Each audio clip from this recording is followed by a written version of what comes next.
time. You know, sometimes when I find when I teach a class of 3 or 4, the parents start doing their own thing the moment they have any downtime. Okay. How can I prevent that without sounding like I'm correcting them or confronting them? All right, that's a great question. 2, 3. Oh, good boy. 2 hands. 2 hands on the wall. And now crawl on the wall.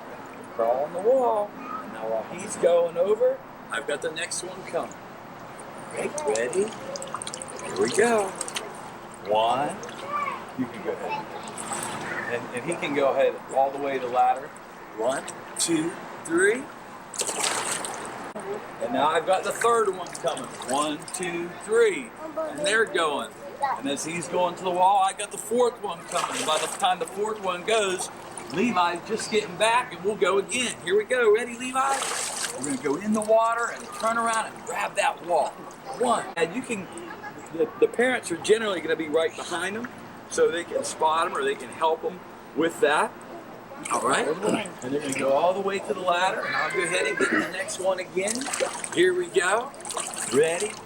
That has really proved effective in terms of eliminating that downtime and not having a lot of other stuff going on, because by the time they get to the ladder, we're not letting them climb up, but we're just bringing them right back. All right, what other? Go ahead, Kelly. What are your thoughts and opinions about the parents performing the skills? Certain skills that I want them to do. To answer your question even more specifically, when it comes to kicking, the parents can hold them, and I'm going to manipulate the legs, because I know how the legs should be moved in the water so that they do develop a sound flutter kick eventually. In the beginning, they're going to be running in the water, and a lot of parents might think that's normal. As you get into the skills that I think you're really referring to, like the breath control, I want to do that skill every time. When we get into the skills like the brief or the underwater surface, or I shouldn't say underwater swim, a surface swim, and then combined with the flutter kick, I want to be guiding that swim. When we do the safety skills, I want to be guiding that. And 2 reasons: 1, liability; 2, safety. 2, 3. Yay, baby! Give the baby a high five. And now it's Maxim's turn. Here we go. 1, 2, 3. 1, 2, 3. Awesome. Way to go, Max. The best way to communicate with the infants and toddlers is by them seeing what you want to do and by them feeling what you want to do. Yes. Okay, so how do we sometimes, I know you showed demonstrations, but how do we explain things to the baby? Well, you know, babies don't really have any idea of what we're talking about. Right. And that's...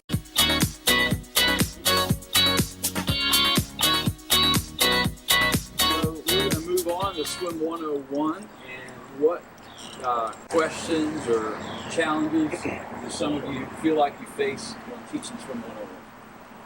No, I have it happen all the time.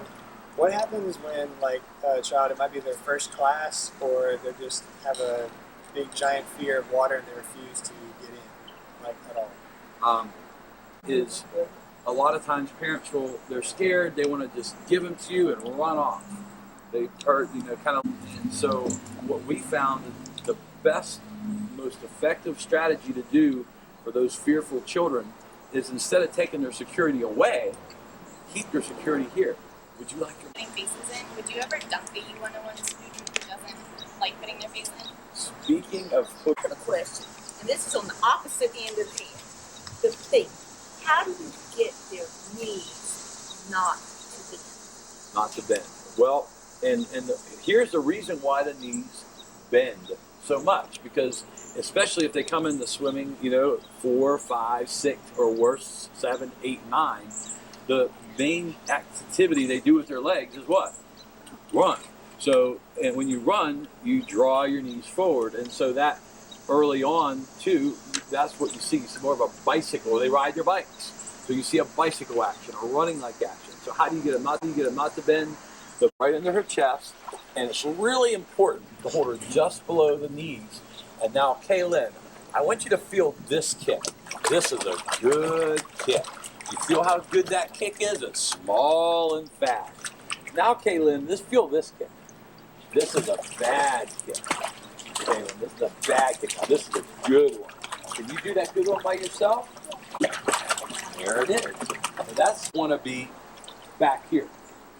If we hold them by their feet, the natural things that we're doing, we're trying to make them kick. Well, their knees are naturally going to draw forward when you're doing this by the feet. The only kick that you should hold them by the feet is a breaststroke kick. You do the ankle. Question: when do we start to remove the flotation pads? When do we start to remove the flotation pads? This kind of have evolved with when do we do it, and it's so critical. Especially with your younger ones, your 3s and your 4s and your 5s, the progression is very sensitive in terms of when you remove them. And it's critical because if you take the buoyancy out too quick, they can't get their breath confidently and return their face back to the water. That they get their breath without hesitation. If they get now it's time to remove the buoyancy pad. If they pick their head up and it's basically if their face is out of the water for more than 2 seconds, then they need that level of buoyancy in order until they get enough confidence to put their head right back in. And a technique that every time you come up, I'm going to count 1, waka waka, 2, and I want you to see if you put your face in the water before I get to 2. Got it? Ready? Go. 1 waka waka. Good. Keep kicking. Fast. Feet. 1 waka waka. Okay. How far apart can we be from the kids when we're teaching? The pop-up. Tips on the pop-up? Yes, tips on the pop-up. How do you help the child master the pop-up breath? How do I help the child master the pop-up breath? Well, first of all, everything that we do in every lesson helps them master the pop-up breath. From when we're kicking in the beginning, to our breath control, to our breath holding, to our prone kick with the barbells, to our back kick, that transfers and helps their kick. But then when you put it all together, the cues are important. Notice again, as soon as his head pops up, I start counting again because that tells him to put his face back down. Ready? 1, 2, 3, 4, 5, 6. 1, 2, 3, 4, 5, 6. 1, 2, 3, 4, 5, 6. Swim 102, 103 questions, which obviously now is beginners for ages 6 to 9 or ages 10 to 12. What questions do you have for them? Yes, Jim, is the noodle size important? The noodle size. Noodle size is very important. Have a noodle, please. Should we let kids doggy paddle? Doggy paddle. Second edition of Swim 102, just like in the second edition of 101, we are avoiding at all costs having a dog paddle. It enforces just the opposite arms that we're going to want in a freestyle. Right. Or maybe even 8 in a class. You know, how are we going to get many kids in class? Right. Look, practice is king. Repetition is the mother of learning. And so if you're doing one at a time and you have 8 kids, you're not getting the practice and repetition they need in order for them to learn the skills. Moving on to the 200 level. Question.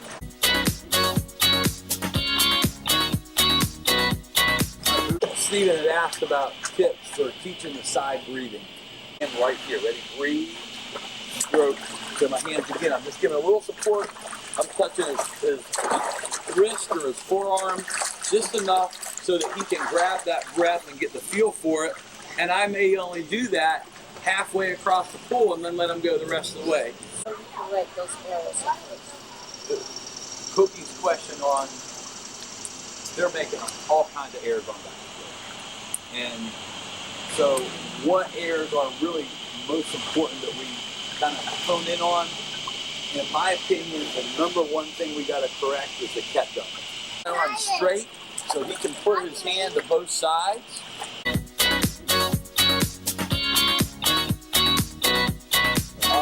300 level breath and advanced. So breaststroke kick is just a one kick where you got to draw your knees forward in order to get some propulsion. If you don't, if you don't draw your knees forward at all, then the feet come out of the water. So they have to draw forward some. And if they put often early on, they draw so much they put on the brakes, or they can't flex the feet well enough that they don't get a lot of propulsion out of their kick. So These are really helpful, but what if after doing all the different holds, like I'm still not patient and they're not getting it? They're still not getting it. That's a great question, because you and me as teachers, we're teaching breaststroke. The parents on the side, and they're paying us $20 an hour or whatever they're paying, right? And they're starting to get frustrated because they've now been to 8 lessons, 12, 15, and maybe have to be proactive. And we have to reassure them that this is normal. It's normal, but it's going to take time, and it's going to take repetition. Now, Any more tips for butterfly? any more tips? Down, and then whenever the hand's finished, the head's back near the surface. And this would be when they would breathe if they need a breath. And you get the head down by the time the arms pass the ears. Any other questions? All right, thank you all for coming. I hope that this was helpful for you, and you can go back and use some of these ideas and tips in your classes. And again, thank you so much.